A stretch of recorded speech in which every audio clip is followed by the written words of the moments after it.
दोस्तों बहुत स्वागत है आपका हमारे इस वीडियो पर।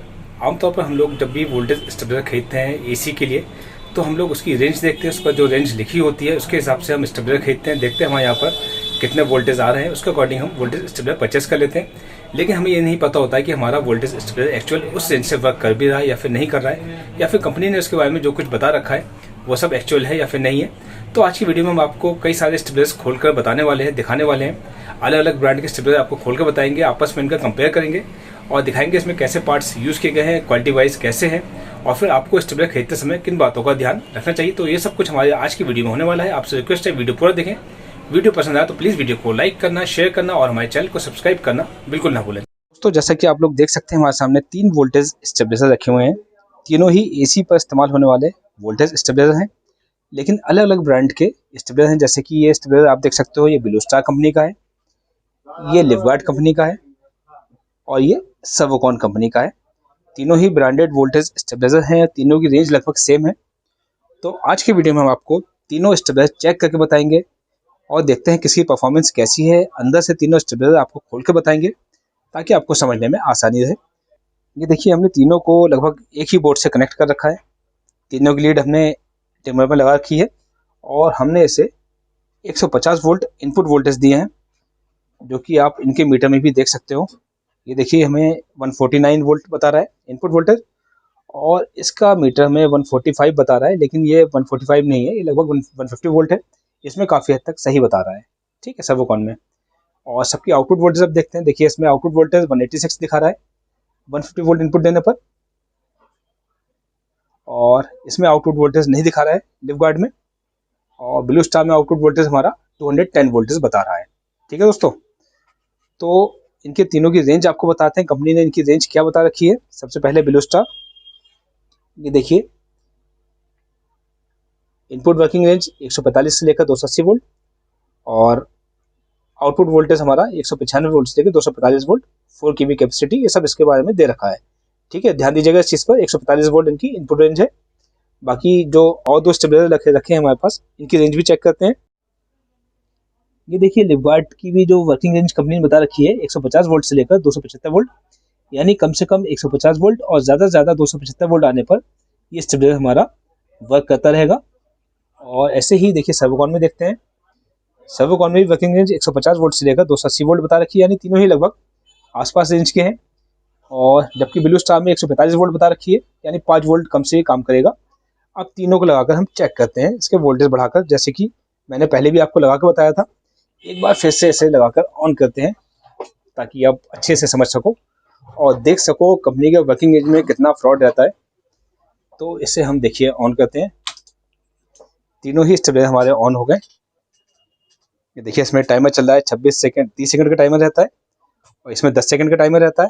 और ये अभी लो पर ही पड़ा हुआ है, जो कि हमने इनपुट वोल्टेज में इनपुट वोल्टेज हमें इसमें 150 दे रखी है, देख सकते हैं।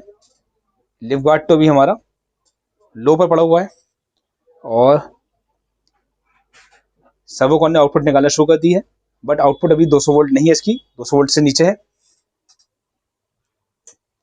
और हमारा ये ब्लू स्टार ने 209 वोल्ट आउटपुट निकाला, यानी ये 145 वोल्ट से एक्चुअल वर्क कर रहा है। वोल्टेज और कम करते हैं, थोड़ा 145 कर देते हैं, इसे 145 वोल्ट कर देंगे।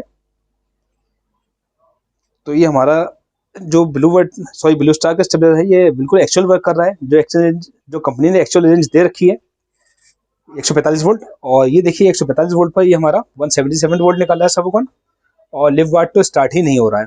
तो इस तरह से आप समझ सकते हैं कि वर्किंग रेंज में कंपनियां कितना फ्रॉड करती हैं। अगर टेस्टिंग में कोई कमी होती या वर्किंग रेंज में कुछ प्रॉब्लम होती तो इसे भी वोल्टेज कम निकालना चाहिए। तो ये वोल्टेज पूरे क्यों निकाल रहा है, और बाकी जो और स्टेबलाइजर हैं इसमें आउटपुट कम निकल रही है। तो आप ये समझ सकते हो ब्लू स्टार भी एक कंपनी है, तो इन्होंने जो रेंज अपनी बता रखी है एक्चुअल इनका स्टेबलाइजर उस रेंज से वर्क कर रहा है। बाकी लिवगार्ड और सर्वोकॉन या कोई भी स्टेबलाइजर XYZ, मैंने सारे स्टेबलाइजर चेक किए हैं, कोई भी अपनी बताई हुई रेंज पर वर्क नहीं करता है। सिर्फ ब्लू स्टार एक ऐसा स्टेबलाइजर है जो मैंने चेक किया है, इसकी रेंज एक्चुअल रहती है और क्वालिटी वाइज स्टेबलाइजर भी अच्छा बना हुआ है। स्टेबलाइजर खैर सभी अच्छे बने होते हैं और सबकी क्वालिटी अच्छी होती है, लेकिन जो परफॉर्मेंस ब्लू स्टार की है वो मैंने किसी और स्टेबलाइजर परफॉर्मेंस नहीं देखी है। तो आप खुद समझ सकते हैं कि आपको कौन सा स्टेबलाइजर परचेस करना चाहिए। तो दोस्तों, मेरा मानना ये है, जितने भी बड़े ब्रांड हैं स्टेबलाइजर्स के, इन्हें वर्किंग रेंज वो लिखना चाहिए जो एक्चुअल वर्किंग रेंज हो। इनकी वर्किंग रेंज लिखी कुछ होती है, लेकिन वो काम किसी और वर्किंग रेंज से करते हैं। कम से कम आप ये मान के चलो, अगर 150 वोल्ट का स्टेबलाइजर है तो 160 वोल्ट से काम करेगा, 160 का है तो 170 से काम करेगा, 130 का है तो लगभग 145 या 50 से काम करेगा। सभी कंपनी में ऐसा होता है। बाकी परफॉर्मेंस सबकी लगभग सेम ही होती है, और हमारी टेस्टिंग में ब्लू स्टार लगभग एक्यूरेट रहा है। बाकी सब में वोल्टेज रेंज का फ़र्क है। आपको अंदर से खोल कर दिखा देते हैं कि अंदर से स्टेबलाइजर कैसे दिखाई पड़ते हैं। ये देखिए दोस्तों, ये ब्लू स्टार है। टोरो ट्रांसफार्मर यूज़ कर रखा है, एल्यूमिनियम में ट्रांसफार्मर होता है। इसमें 2 ऑपरेटिंग रिले और एक टाइमर रिले यूज़ कर रखी है। सर्किट भी अच्छा है। ठीक है दोस्तों, अब इसी तरह से आपको सर्वोकॉन भी दिखा देते हैं।